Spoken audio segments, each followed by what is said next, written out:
What's up, guys? How's it going? And welcome to the mainnet channel. Hope everybody's having a good day today. So today we're gonna be talking about a interesting topic that popped up earlier this week. So if you guys don't know, if you're living under a rock or you're just not necessarily looking for Shin Megami Tensei reviews, this week on Thursday, they actually dropped all the media outlet reviews. You know, all the big outlets like IGN and other companies and so on. So the reviews went well. It actually sits at a Metacritic score of 87, which is very good for a game like Shin Megami Tensei.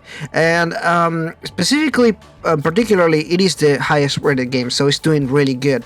But during this particular situation, it basically something that we definitely expected, and that is the fact that there were a lot of comparisons between the Persona series, particularly Persona 5, and Shin Megami Tensei 5. Now, out of everything, I think it's reasonable for some people to be curious about how similar or how different the Shin Megami Tensei games are from the Persona series. I understand that there's a big part of the community or a big part of fans that are only really play Shin Megami Tensei or Persona. They don't really know Shin Megami Tensei, and I am very aware of that because I've seen the comments and I've seen people's reactions and everything. So basically today we're just gonna discuss, do I think Shin Megami Tensei 5 is a game for Persona fans? And this is just in a broad aspect that will cover different parts of the game or anything like that. And this is not like a review or anything like that. I definitely not a review or anything. This is more of basically everything that we've seen from the trailers, everything that we know from the series, everything that I know from Shin Megami Tensei, having played Shin Megami Tensei 4, 3, a lot of the spin-offs, Persona. This is just my thoughts and feelings. Do I think fans of Persona should play Shin Megami Tensei? So this breaks into two major questions. The first one is, what do you look in the Persona series? What do you like about the Persona series?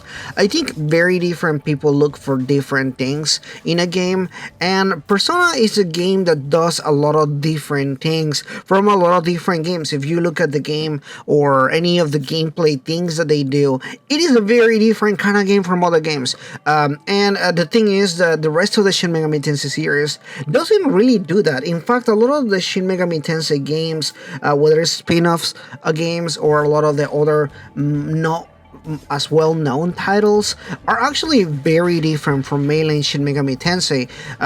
So although they are all in the big branch of Shin Megami Tensei titles, they're actually very different from one another. In fact, if you look at a game like Shin Megami Tensei 4 and Shin Megami Tensei 5, they're significantly different. They actually have a lot of differences even in between those two titles. So looking at something like Persona 5 or Persona series and looking at Shin Megami Tensei, they're very different titles. They have a very different aim, and they really look at things very differently. So you really know what you're looking at the Persona series and what you really like about it.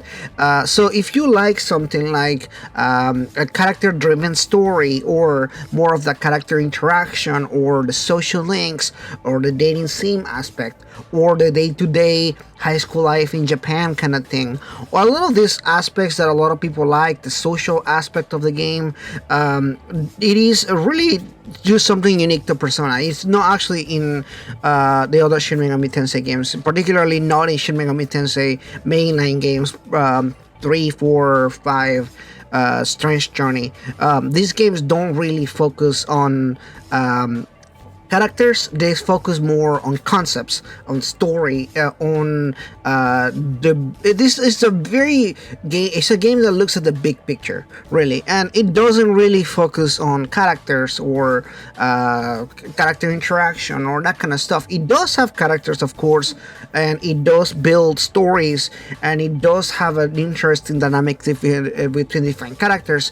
But the point of the game is not really to go and hang out with your friends or to do any kind of stuff. So as long as you're aware going to a Shin Megami Tensei games that they are not very character-driven stories, I think you will already halfway through that. Now, if you enjoy the Persona games because of the gameplay, meaning the working a part-time job or hanging out with your friends or doing all this other stuff that you do and everything, that is also not in Persona. You don't. I'm sorry, in Shin Megami Tensei, you don't really have like the free time. There's no downtime in the game or anything like that. These games are very much focused on a story and focus on the teams, and it's very intelligent game, if you will. Not really intelligent, more like it really focuses on big concepts, big ideas, and kind of working on those ideas and those concepts with characters, with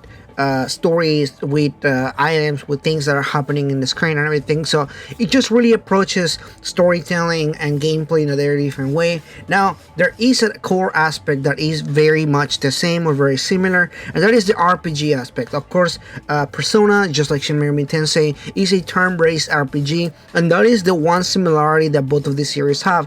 If you really enjoy the Persona games because of the gameplay, because of the recruiting of getting personas in your side and having these awesome gods like Odin, and you like Thor, and you get all these other awesome mythological gods that you know from different stories and everything. That is still here in Shin Megami Tensei, and that's a core aspect of the Shin Megami Tensei series as a whole, not just Shin Megami Tensei 5 or 4 or anything, but pretty much all the games do have this catch, collect a lot of different demons and use those demons in battle and everything like that. That is very much the same way. Now, it is well known that Shin Megami Tensei games are harder than Persona games. For the most part, it is true they are more on the harder side. However, I wouldn't necessarily look at that as, oh my god, this game is hard and I'm not gonna be able to enjoy it or anything like that. Really think about it from a perspective of this game's focus more on the gameplay aspect, on the RPG aspect, which of course Persona has so many things going on at once. Games are over 100 hours long with so many different things to do, and Shin Megami Tensei doesn't have that or doesn't really need that, so they don't really use that at all. You know, basically the core concept of it is the turn-based, is the gameplay, is the dungeon crawling, the exploration, that kind of stuff. That really is a big part of the core gameplay of Shin Megami Tensei, and that's pretty much what you will do the majority of the time. Like 90% of the game is truthfully just in the dungeons, just dungeon crawling, fighting demons, recruiting demons, fusing demons, going back, fighting bosses, continue the story, then doing the same thing. So as long as you're aware of that, and as long as you know that that's what you like, that's really a core concept here, is the gameplay and what they try to do with the gameplay and everything. Of course, Shin Megami Tensei has their own things that they do. As I mentioned before, there is a lot of things that they do that Persona doesn't do, such as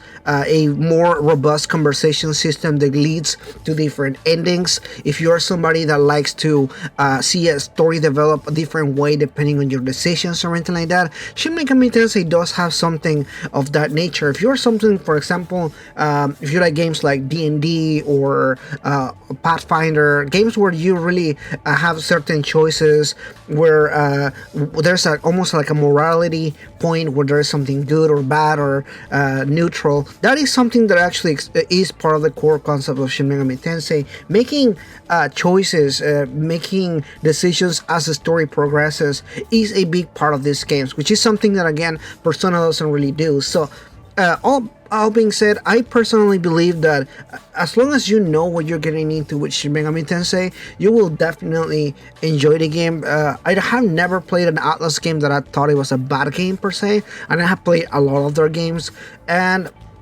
overall, I just want to say, I know sometimes it can be scary to look at a series and you hear things about it, or you see the community, or you see things just like, oh man, the games are hard, or things of that nature. But definitely give it a chance. As a Persona fan, I think that you will definitely enjoy them, as long as you understand that there is a difference between the two series. I think that that's really the main thing, is the series are different, but also very similar in a lot of different aspects.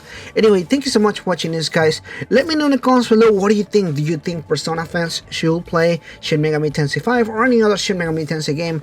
Give some suggestions to people as well if you want. Thank you so much for watching this, guys. I'll see you guys in the next video. Bye bye.